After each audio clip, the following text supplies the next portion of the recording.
Does Garry Nolan possess a piece of alien technology? Specifically, does he have a piece of the memory metal? We've got that and a lot more to talk about today, so get in here. This is Jack with Cosmic Road. I talk about UFOs and the paranormal. Please hit like and subscribe and let me know what you think in the comments below. Okay, this is from Mike Colangello. This is an open letter to Garry Nolan written by Reddit user Successful Pumpkin. Well, I guess it's better than an unsuccessful pumpkin, right? The letter is asking Garry Nolan to show the crunchable, foldable UFO material to the public. Recently, Diana Pasulka talked about this alleged UFO piece on the Joe Rogan podcast. Garry Nolan has showed other smaller samples before, but this piece sounds more interesting. Yet I believe in her book, American Cosmic, she says that Garry actually possesses this piece. Let's see. Here is the letter that was on Reddit. Dear Professor Garry Nolan, I hope this letter finds you well and that you can understand why I have to write this letter to you. I'm not going to read the whole letter, but here's the important part.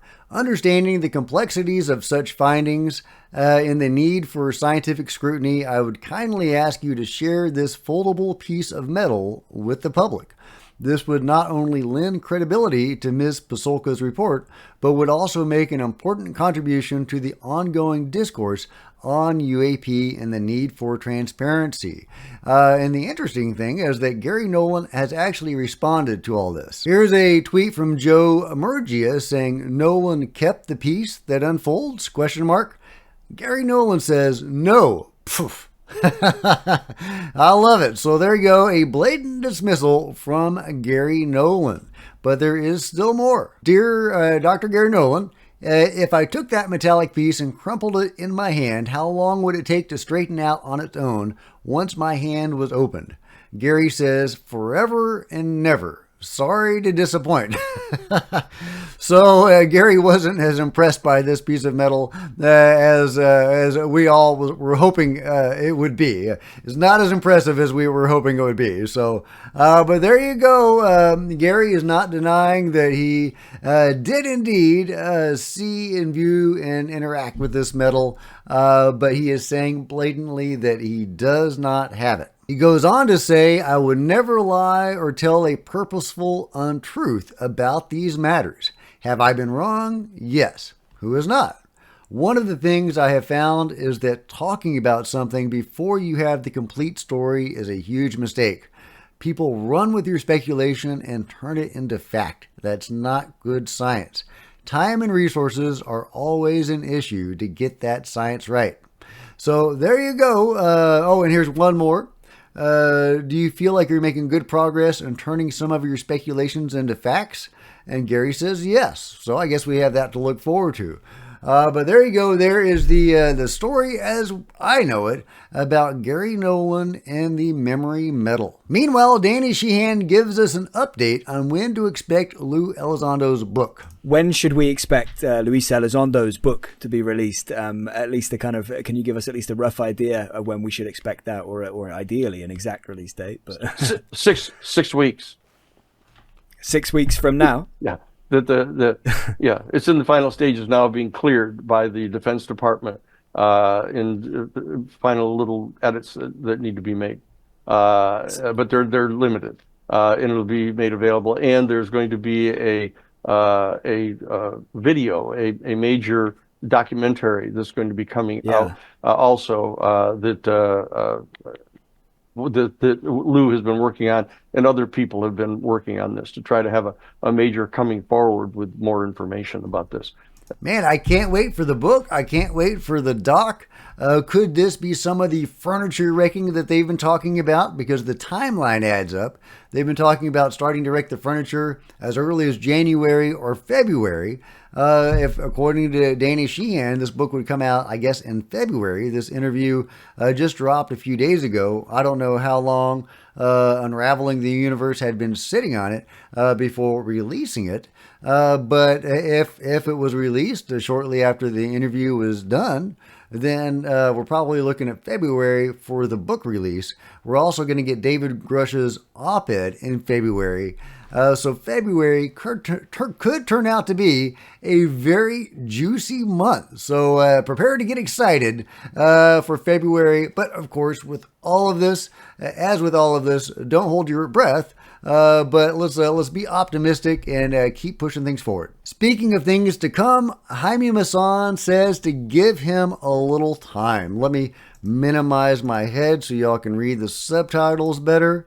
Here is a short statement from Hae Masan. Hacia la realización de una investigación muy importante que no puedo revelar los detalles en este momento, pero seguramente en unas cuantas semanas más ustedes van a ser testigos de un caso extraordinario y pues seguramente van a quedar muy complacidos, así es que denme la oportunidad por ahora de hacerlo sin poder informar los detalles por pues lo delicado que es todo esto, así es que pues les pido que el día de hoy no me manden saludos, vean el programa, no me manden saludos, va a estar muy bueno, va a estar aquí Claudio Yato hacia...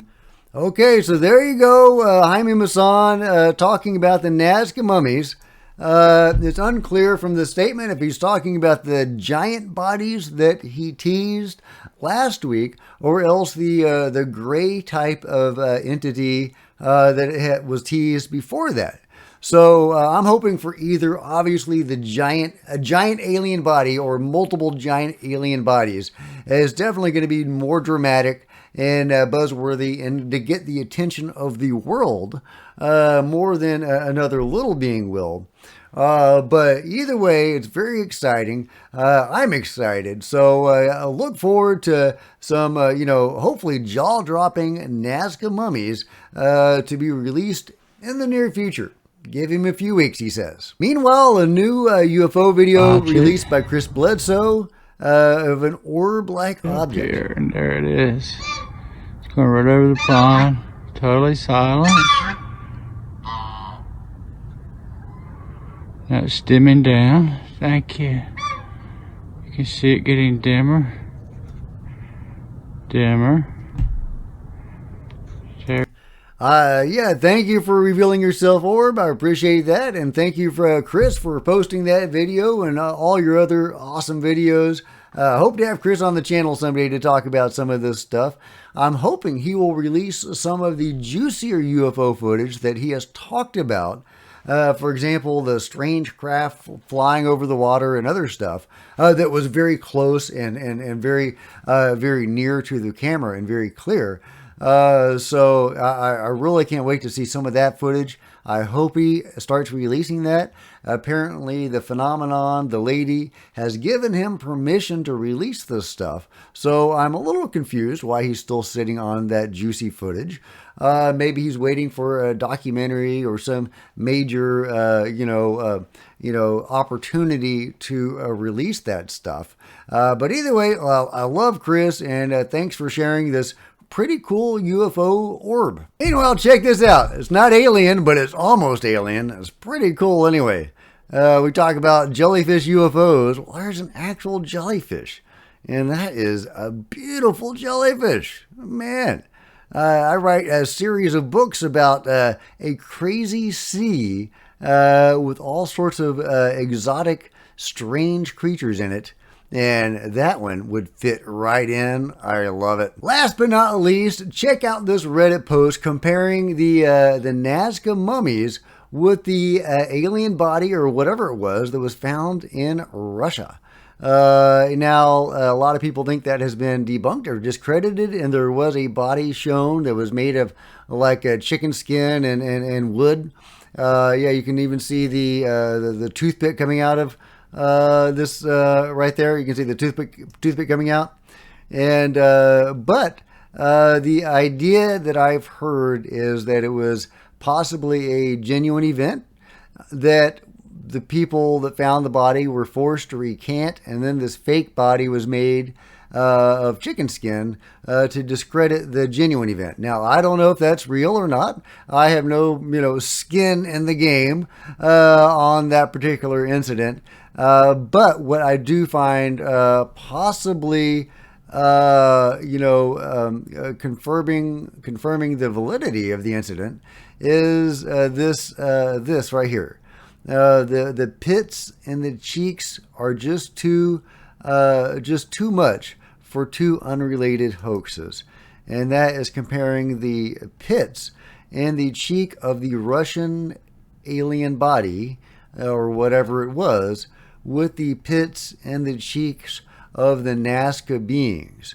The idea, of course, is that that body is a living version of the Nazca mummies.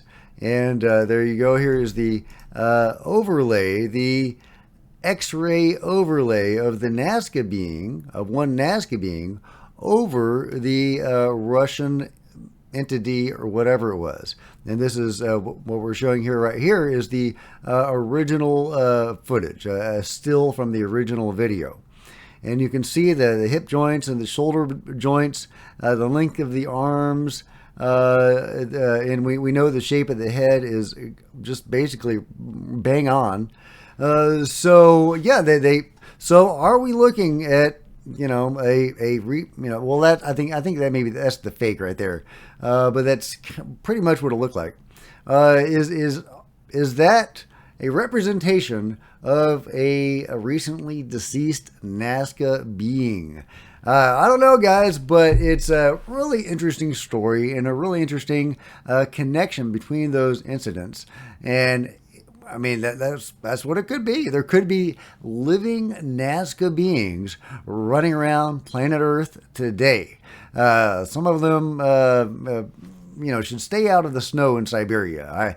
I don't know. I don't know what the attraction is there. Why wasn't that being in its ship? And I guess I shouldn't make light of it. This is a being that died, if that was a real incident. Let me know what you think about that and everything else covered today in the comments below. And if you've enjoyed this video, please give me a big thumbs up. I sure would appreciate it. Smash the like button and the subscribe button and the bell to be notified of future videos. You don't want to miss a thing. Join me on social media, Facebook and Twitter, links below. Grab some merch in the merch store. Become a channel member to support the channel. Meanwhile, there are plenty of other videos on the channel, and I'll see you guys next time. This is Jack with Cosmic Road, signing out.